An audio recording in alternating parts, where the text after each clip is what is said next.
할렐루야, 안녕하세요. 콜로라도 스프링스에 있는 한미교회를 담임하고 있는 목사 김태준입니다. 5월 가정의 달을 맞아 또 여러분의 가정에 하나님의 놀라운 은혜와 또 평강이 가득하기를 또 기원드리며 오늘 기쁨의 언덕을 통해 주시는 말씀 함께 보도록 하겠습니다. 오늘 말씀은 시편 14편 1절에서 7절까지의 말씀이 되겠습니다. 제가 봉독해 드립니다. 어리석은 자는 그의 마음에 이르기를 하나님이 없다 하는도다. 그들은 부패하고 그 행실이 가증하니 선을 행하는 자가 없도다. 여호와께서 하늘에서 인생을 굽어 살피사 지각이 있어 하나님을 찾는 자가 있는가 보려 하신즉 다 치우쳐 함께 더러운 자가 되고 선을 행하는 자가 없으니 하나도 없도다.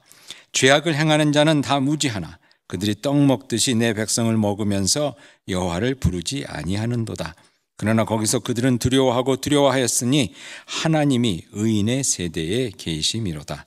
너희가 가난한 자의 계획을 부끄럽게 하나 오직 여호와는 그의 피난처가 되시도다. 이스라엘의 구원이 시온에서 나오기를 원하도다. 여호와께서 그의 백성을 포로된 곳에서 돌이키실 때에 야곱이 즐거워하고 이스라엘이 기뻐하리로다. 이 말씀은 하나님의 말씀입니다. 말씀을 주신 하나님께 감사드립니다. 오늘 시편 기자가 말씀하기를 2절과 3절에 보니 선을 행하는 자가 하나도 없다라고 이렇게 말씀합니다. 바울이 저희가 잘 아는 바울이 로마서 3장 10절에서 인용한 말씀이 되겠는데요. 의인이 없다고 한 말씀이 시편 14편의 말씀에서 인용한 말씀이 되겠습니다. 의인이 없다라는 얘기를 들을 때 혹은 진짜 그럴까? 진짜 세상에 한 사람도 의인이 없을까라는 질문을 한번 해볼 수가 있겠는데요.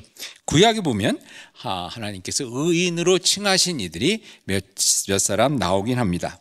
창세기 6장에 보면 노아가 하나님 앞에 온전한 자였다, 완전한 자였다라고 이렇게 말씀합니다. 노아는 의인으로서 하나님 말씀에 순종하는 가운데 노아 방주를 만들고 홍수로 하나님께서 심판하실 때 살아남은 그 의인이었죠. 또 욥기에 보니까 욥이 하나님께서 욥을 자랑할 정도로 사탄 앞에서 욥과 같은 의인을 보았느냐, 의로운 자를 보았느냐라고 하실 정도로 그렇게 하나님 앞에 의인으로 보인 자였습니다.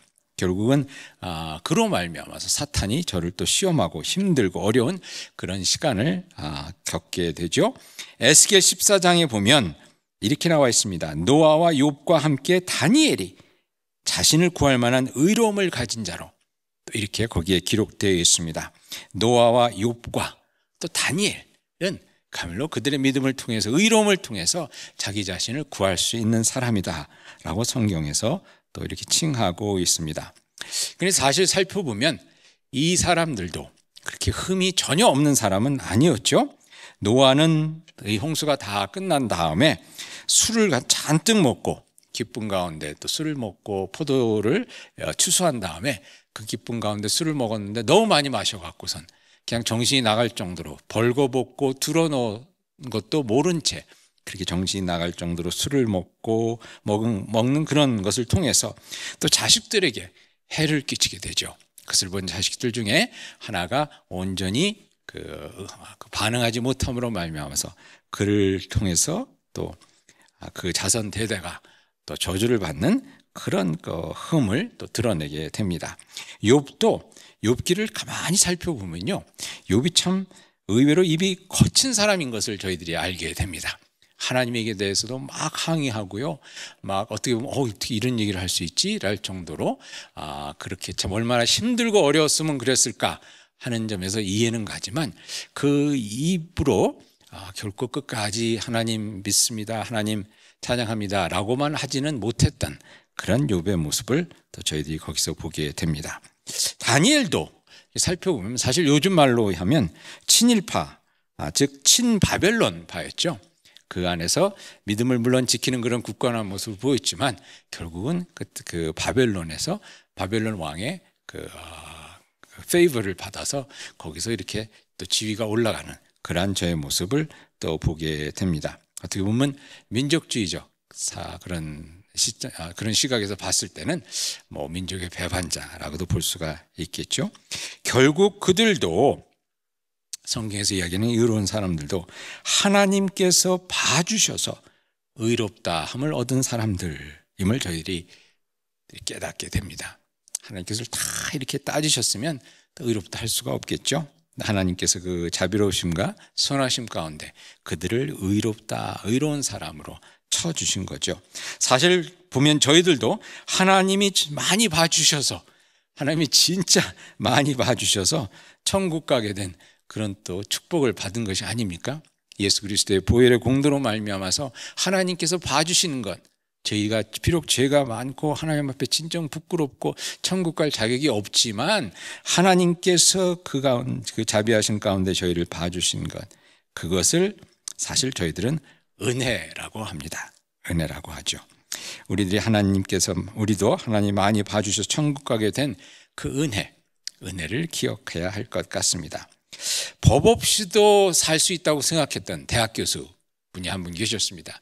세상에 보면 사실 그런 분들이 있죠. 저 사람은 법 없이도 살 수 없어, 살 수 있어 라고 할 수 있는 그런 참 의롭게 사는 그런 분이었는데, 그분이 하루는 부부 싸움을 하게 되었습니다. 근데 부부 싸움을 하다 보니까 이 갈등이 이렇게 좀 심해지고, 그래서 자기도 모르는 사이에 손을 들어서 손찌검을 한 거예요. 막 화가 막 북받치니까. 그래서 참지 못하고, 그래서 그걸 보고 자녀들이 경찰을 불렀습니다.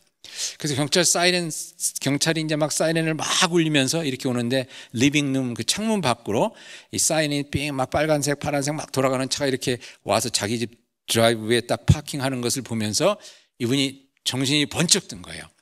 자기는 법 없이도 살 수 있다고 생각을 했는데, 나도 저는 경찰에 이렇게 수갑 비치어서 잡혀갈 수 있는 그런 범죄자가 될 수 있겠구나 하는 사실에 큰 충격을 받았다고 합니다. 그래서 결국은 그 깨달음 가운데 예수님을 열심히 믿게 되는 그런 분이 되셨는데요. 여러분, 이렇듯 저희 세상에 의롭다 함을 얻을 수 있는 사람이 없습니다. 하나님께서 봐주셔서 하나님의 은혜 가운데 저희를 봐주시기 때문에 저희들이 하나님께 주시는 그리스도를 통해 주시는 그 의로움을 덧입게 된 것이죠. 근데 반면에 오늘 말씀해 보니까 세상에 의로운 자는 없는데 가난한 자는 있다는 것을 저희들이 보게 됩니다.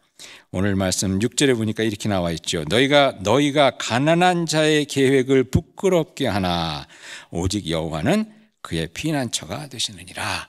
가난한 자는 있다는 겁니다. 그리고 하나님께서 그 가난한 자들을 위해서 피난처가 되어 주신다는 것입니다. 우리 인간은 우리가 내세울 만한 의로움은 없지만 하나님께서 돌봐주시고 은혜를 베풀어 주실 그런 가난한 자들은 있다는 것. 다시 한번 우리는 하나님의 은혜로만 살 수 있는 그런 존재라는, 그런 가난한 존재라는 것을 다시 한번 깨닫게 해주는 말씀입니다. 물론 저희가 의롭게 살려고 노력해야죠. 하나님 앞에서 최선을 다해서 열심히 신앙생활하고 또 하나님의 뜻을 행하고 주님의 나라를 구하기 위해서 열심히 노력해야 합니다. 근데 여러분, 의로움의 시작은 무엇이겠습니까? 저희들이 가지시는 의로움의 시작은 하나님을 인정하는 것이죠. 하나님이 모든 것을 만드시고 하나님이 우리의 삶을 주관하시며 하나님의 사랑과 긍휼과 베푸심 없이는 우리가 살 수 없다는, 그래서 하나님을 인정해 드리는 것, 하나님이 세상에 계시다는 것, 하나님이 세상을 만드셨다는 것, 하나님께서 은혜로 우리 가운데, 은혜 가운데 우리를 지켜주신다는 것, 하나님의 도움 없이는 우리가 살 수 없다는 것, 하나님께 주시는 이 공기 없이는 우리 호흡하며 살 수 없다는 것, 하나님을 인정하는 것이 우리 의로움의 시작점입니다. 그래서 오늘 본문의 1절에 그렇게 얘기하죠. 어리석은 자는 그의 마음에 이르기를 하나님이 없다 하는도다. 하나님이 없다 하는도다 하는 것이 우리 인간의 어리석음의 또한 시작이요, 우리의 또 악인된 그런 자들의 마음가짐인 것을 저희들이 여기서 보게 됩니다. 무엇보다도 하나님을 부인하는 그런 미련함은 없어야 되겠습니다. 하나님께서 베푸시는 그 은혜를 온전히 인정하는 가운데, 그 은혜 가운데 거할 수 있기를 바랍니다. 그렇게 하나님을 인정할 때 우리는 우리의 의로움이 아니라 하나님의 은혜로 살아간다는 것을 기억하면서 더욱더 열심히 예수 그리스도를 통해 주어지는 그 은혜 가운데 저희의 삶을 주님께 온전히 산 제사로 드려지는 그러한 삶을 살도록 노력하는 그러한 참된 의로움이 저희 가운데 임하게 되리라 믿습니다. 예수님도 의로운 자가 아니라 가난한 자가 복이 있다고 말씀하지 않으셨습니까? 산상복음에 보면 의로운 자는 복이 있나니 라는 말은 없고 가난한 자는, 마음이 가난한 자는 복이 있다 하셨습니다. 의로운 자가 아니라 가난한 자임을 기억하는 가운데 주님의 은혜로 하늘의 의로움을 덧입어 사는 그런 복된 삶, 또 오늘 하루가 될 수 있기를 예수님의 이름으로 축원드립니다. 같이 기도하시겠습니다. 주님, 오늘도 주님의 은혜로 살아감을 기억하며 감사로 이 하루를 시작합니다. 주님의 은혜로 주어진 하루, 오늘도 온 땅을 적시며 내리는 봄비와 같이, 혹은 온 땅을 따뜻하게 감싸주는 봄 햇살과도 같은 그 주님의 은혜가 제 삶을 온전히 감싸며 채워주시기를 예수님의 이름으로 기도하옵나이다. 아멘. 은혜의 풍성함을 누리는 하루가 되길 축복합니다.